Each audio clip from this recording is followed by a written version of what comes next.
I wanted just to go away, to run. I didn't want to be Benny no more.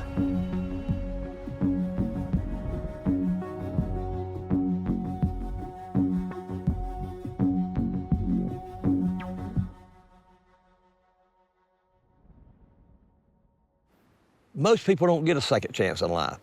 I did.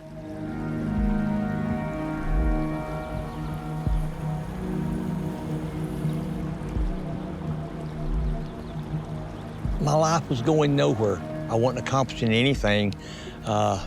Used dope all the time. Didn't have no true friends. I did everybody wrong. That I was going down a one-way road that had no end. If I got up in the morning, I tried to figure out who I was gonna screw over that day. And that's the way it ended every day. Selling dope, partying, going to bars every night. Oh, that was fun. But one day you gotta pay for all this. And finally it come up I had to pay. I got messed up with some guys out of Miami that played for real. If you owed them money, they'd break you up or kill you one. They didn't play. I owed them money. It was every day somebody found dead, washed up on the beach or something. And I got scared. The pressure built up on me so bad I couldn't sleep. And when you can't sleep, you take more dope. Well, dope wasn't doing no good. If a car drove down the road I lived on, I got up to look out the window. If somebody went to the neighbor's house, I wondered what was going on. Waiting to know if the law was coming to get me, somebody's gonna shoot me. And then one day I woke up and I hadn't accomplished nothing in my life. I was right at 30 years old and I didn't have a thing. Except 2 bruised up arms and a broke wallet. I didn't want to be Benny no more. And I got lucky. Hugo came.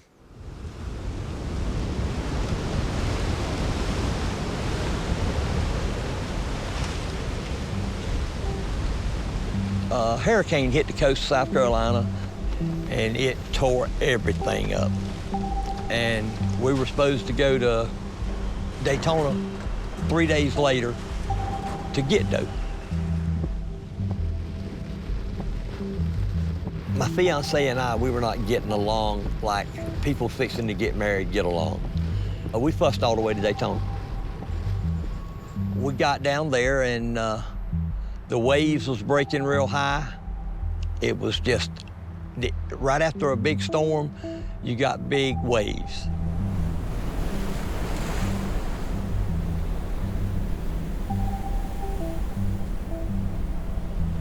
I was watching how people go down the beach body surfing, and pretty soon they was out of sight where I couldn't see them no more. And something popped in my mind, I can get out of this.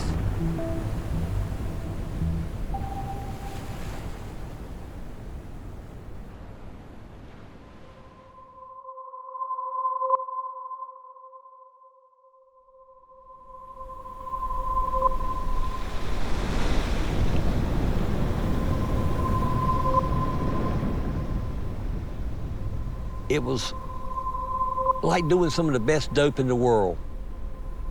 I was wired up, the hair was standing up on the back of my neck. If I messed up, I wouldn't ever get another chance. I walked in the motel room, got me some cash, got it in the inside pocket of my bathing suit. Went out there, told my fiance I'm gonna swim for a little while. And when I got in the ocean, I started going down. And I can swim like a fish.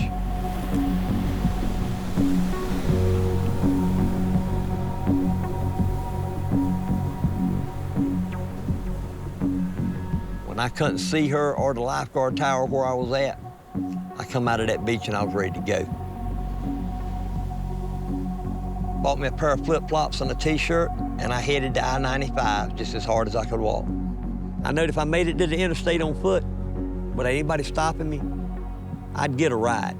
Truck drivers pick up hippies all the time. And I wasn't out there 5 minutes.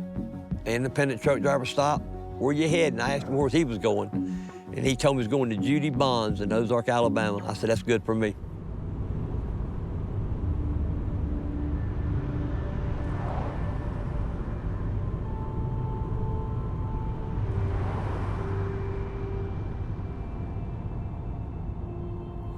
The feeling I had was like somebody took a weight off my shoulder.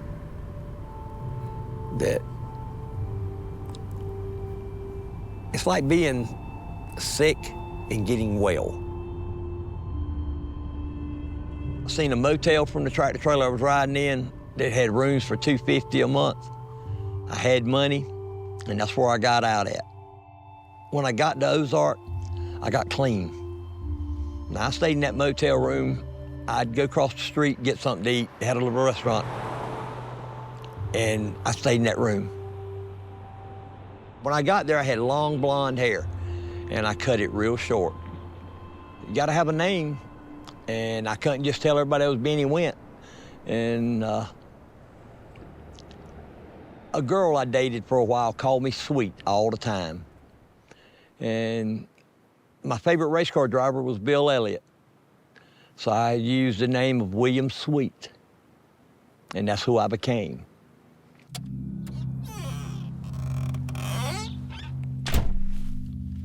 I said, if I'm gonna be this person, I gotta live by morals and standards. If I give somebody my word, you could bet on it. No matter what it took, I would do what I told you I was gonna do. Next thing you know, I started running, riding a bicycle, started making money again. It was just like it was meant to be, everything that happened there. I couldn't do nothing wrong there. It's like a gambler in Las Vegas when he goes in and never gambled before, but he rolls sevens or hits the slot machine or whatever. No matter what I touched, it turned good.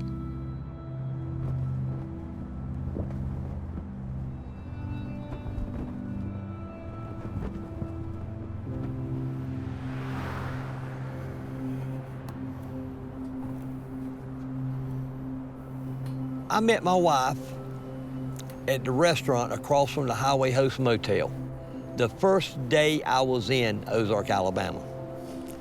She was a waitress there, the love of my life, my soulmate, matter of fact. Sonia means the world to me. I thought that all the time, if she would leave me, if she ever found out. And that was the biggest fear I had in my life, was losing my wife. You know, you don't ever know when you're doing something like that. It can be over with at any, it don't take but one person to recognize you and it's over with. And I always hoped I could get through one more day, one more day, one more day. And then it got to where I was going for years. The 11th or 12th year, my son and I were in Sevierville, Tennessee, selling at a flea market. The garage I was working at in Florence, South Carolina, before I did what I did, the body shop foreman come walking in front of me. I come around Richard and I said, hey man, how you doing? And Eric looked at me and he says, you started shaking. I said, what's wrong? You dead. I said, no, I'm not, man. I'm doing good.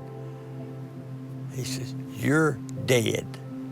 I said, well, keep it that way. But I scared that boy.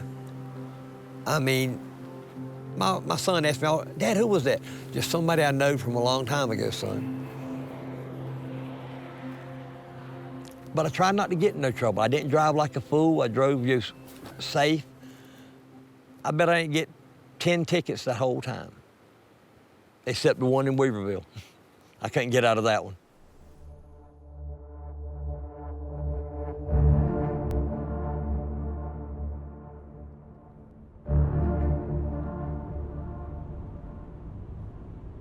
There's some cops you can't bluff. I couldn't bluff him that night.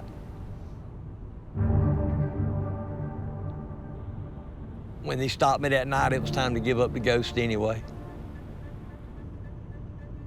Me and my son were coming back from Bakersville. We'd been over there selling. And I come through Weaverville. I had a tail light out on my van. And he pulled me over. And he asked for ID. I told him I didn't have none. He said, "Where's your driving license?" And I just told him I didn't have none. He said, "You gotta have ID." And he kept being persistent about it. And he said, "We'll just take you downtown and fingerprint you." "Well, you can't hide from your fingerprints." And when me and him was in the police car, he put my son in one car and me in another, and we were going. I told him who I really was. He gave me Bill Sweet's name first. He said, "Now you're telling me you've been," he went.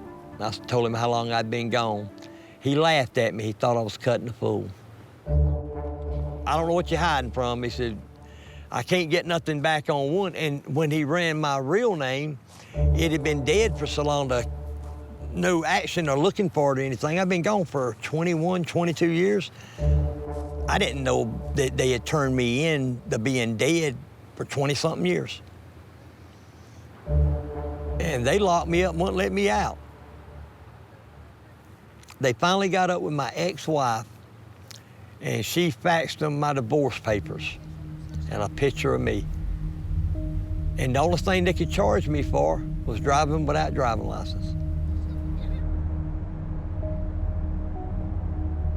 The week we made national news here, and believe me, we were on every TV channel for a solid week. It was rough for a few days. We couldn't go in the grocery store. Everywhere I went had a microphone. And I would not interview with nobody. And my wife is my world. But we had been together for 20 years, she not knowing who I really was. I just hoped it didn't hurt her.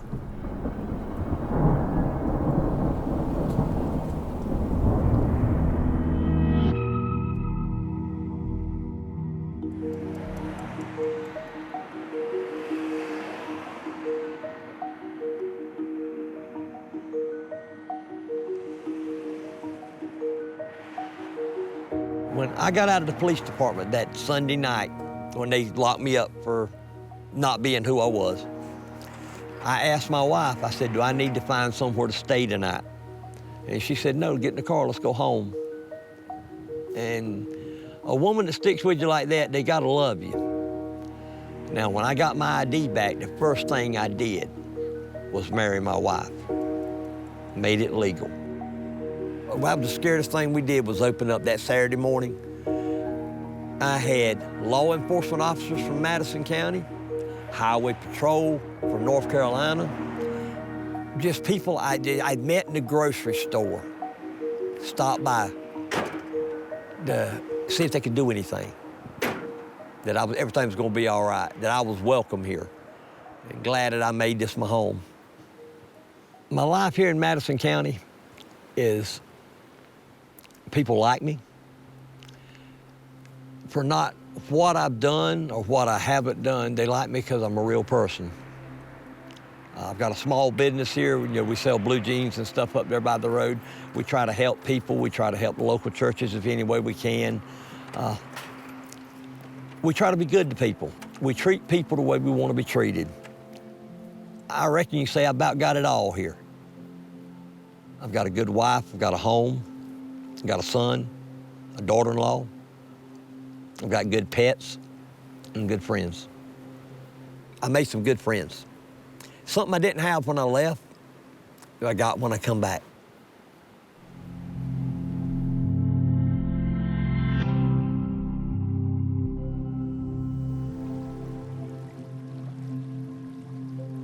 You ever had these split-second decisions? Something pops up. It popped in my mind that day it was time to go. And whether it had been right or wrong, it was time to go that day. Everybody asked me, you know, how long had you planned on running? That thing come in my mind so quick. I mean, it was just like, 1 minute I'm out there playing in the water, and the next minute I can do this. And it wasn't always great starting, but the outcome was like painting a masterpiece. I learned that I wasn't as bad a person as I thought I was. That I did have a soul, I did have a heart, and just had to dig it out.